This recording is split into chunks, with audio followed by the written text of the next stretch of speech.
ನಾನು ನಾಗರಾಜ್ ಶ್ರೀಧರ್ ಶೆಟ್ ಅಂತ ಈಗಾಗಲೇ ಉತ್ತರ ಕನ್ನಡ ಜಿಲ್ಲೆಯ ಕುಮಟಾ ತಾಲೂಕಿನಿಂದ ಮಾತಾಡ್ತಿರೋದು. ಈಗಾಗಲೇ ನಾವು ಒಂದು ವಿಷಯವನ್ನು ಇನ್ಸ್ಟಾಗ್ರಾಮ್ನಲ್ಲಿ ಒಂದು ವಿಡಿಯೋವನ್ನು ಅಪ್ಲೋಡ್ ಮಾಡಿದಾಗ ಕೆಲವೊಂದು ಜನ ಏನು ಹೇಳ್ತಾರೆ ಕೇಳಿದ್ರೆ, ನೀ ಕನ್ನಡ ಮಾತಾಡು ಮತ್ತು ಇದು ಮಾತಾಡು ಅಂತ ಹೇಳ್ತಾರೆ. ಅವ್ರ ಯೋಗ್ಯತೆ ಏನಂದರೆ ಏನು ಕನ್ನಡ ಪರ ಅಂತ ಕನ್ನಡ ಅಂತ ಏನು ಹೇಳ್ತಾರೆ ಅವರು.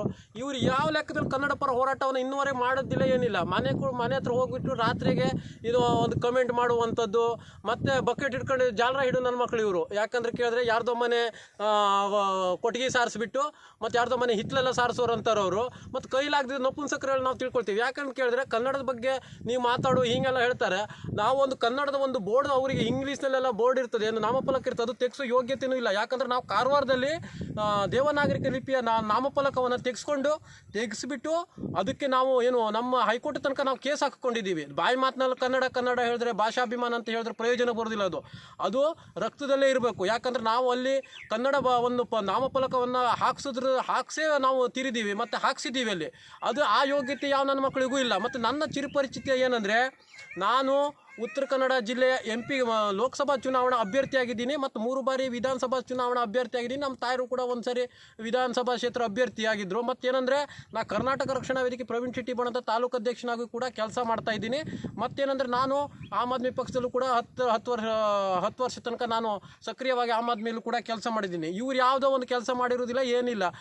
ನೋಡಿದ್ರೆ ಸ್ವಲ್ಪ ನೈಟ್ ಇದೆ, ಹೆಂಡ ಕುಡ್ಕೊಂಡ್ಬಿಟ್ಟು ಕಮೆಂಟ್ ಮಾಡೋದಷ್ಟೇ ಬಿಟ್ಟರೆ ಬಾಕಿ ಯಾವುದೂ ಕೆಲಸ ಇಲ್ಲ. ಅಲ್ಲಿ ನೋಡಿ, ಕಾಸರಗೋಡು ಬಾರ್ಡ್ರ್ನಲ್ಲಿ ಕನ್ನಡದ ಬಗ್ಗೆ ಒಂದು ಇದೆಲ್ಲ ಇದೆ. ಅಲ್ಲೆಲ್ಲ ಹೋಗ್ಬಿಟ್ಟು ಕನ್ನಡ ನಾಮಫಲಕ ಹಾಕಿ, ಮತ್ತು ಉತ್ತರ ಕನ್ನಡ ಭಟ್ಗಳಿಗೆ ಹೇಳ್ಬೋದು, ಎಲ್ಲ ಕಡೆಗೂ ಅಲ್ಲಿ ಕನ್ನಡ ನಾಮಫಲಕ ಎಲ್ಲೂ ಇಲ್ಲ.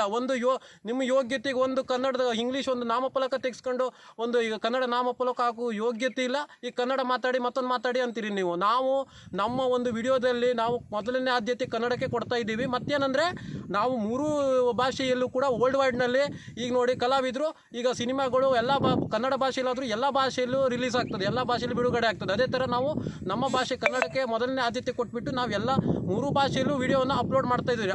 ನೋಡು ಯೋಗ್ಯತೆ ನಿಮಗಿಲ್ಲ. ಯಾಕಂದರೆ ಕನ್ನಡ ಮಾತಾಡಪ್ಪ, ಯಾವುದೋ ಗುಜರಿ ನನ್ನ ಮಕ್ಕಳೆಲ್ಲ ನಮಗೆ ಮಾತಾಡುವಂಗೆ ಆಗ್ಬಿಟ್ಟಾರೆ. ಅದಕ್ಕೆ ನಾನು ನಿಮ್ಗೆ ಹೇಳ್ತಾ ಇದ್ದೀನಿ, ನಿಮ್ಮ ಯೋಗ್ಯತೆಗೆ ಒಂದು ಮುನ್ಸಿಪಾಲ್ಟಿ ಇಲೆಕ್ಷನ್ ನಿಲ್ಲುವ ಯೋಗ್ಯತೆಯೂ ಇಲ್ಲ, ಮತ್ತೇನಾದ್ರು ಒಂದು ಹೋರಾಟ ಮಾಡುವ ಯೋಗ್ಯತೆಯೂ ಇಲ್ಲ. ಶಾಲೆ ಹಾಕ್ಕೊಂಡು ನಾ ಕನ್ನಡ ಪರ ಕರ್ನಾಟಕ ಅಂದ್ರೆ ಆಗಲಿಲ್ಲ. ಭಾಷಾಭಿಮಾನ ಆಗಿರ್ಬೋದು, ಅದು ರಕ್ತದಲ್ಲಿ ಇರಬೇಕು. ಭಾಷೆ ಮತ್ತು ಮಾತಾಡ್ಕೊಂಡು ಒಂದು ಕಮೆಂಟ್ ಮಾಡಿಬಿಟ್ರೆ ಅದು ಕೈಲಾಗದಿದ್ದೇವೆ ಅಂತ ನಾವು ಹೇಳ್ತೀವಿ. ಯಾಕಂದರೆ ಕನ್ನಡದ ಬಗ್ಗೆ ಹಲವು ಕಡೆ ನಾಮಫಲಕಗಳಿದ್ದಾವೆ, ಇಂಗ್ಲೀಷ್ ಆಗಿರ್ಬೋದು, ಹಿಂದಿ ಆಗಿರ್ಬೋದು, ಎಲ್ಲ ನೀವು ಅದು ತೆಗೆಸ್ಬಿಟ್ಟು ಮಾತಾಡಿ. ಅದು ಬಿಟ್ಕೊಂಡು ನಾವು ನಮ್ಮದು ಇದರಲ್ಲಿ ಸ್ವಂತ ಖರ್ಚಿನಲ್ಲಿ ನಾವು ಕಾರವಾರದಲ್ಲಿ ಹೋಗಿಬಿಟ್ಟು ಹೋರಾಟವನ್ನು ಮಾಡಿ ಹೈಕೋರ್ಟ್ ತನಕ ನಾವು ಈಗಾಗಲೇ ಕೇಸ್ ನಡೆಸ್ತಾ ಇದ್ದೀವಿ. ಅಲ್ಲಿ ನಾಮಫಲಕವನ್ನು ನಾವು ಕನ್ನಡ ಹಾಕಿದ್ದೀವಿ.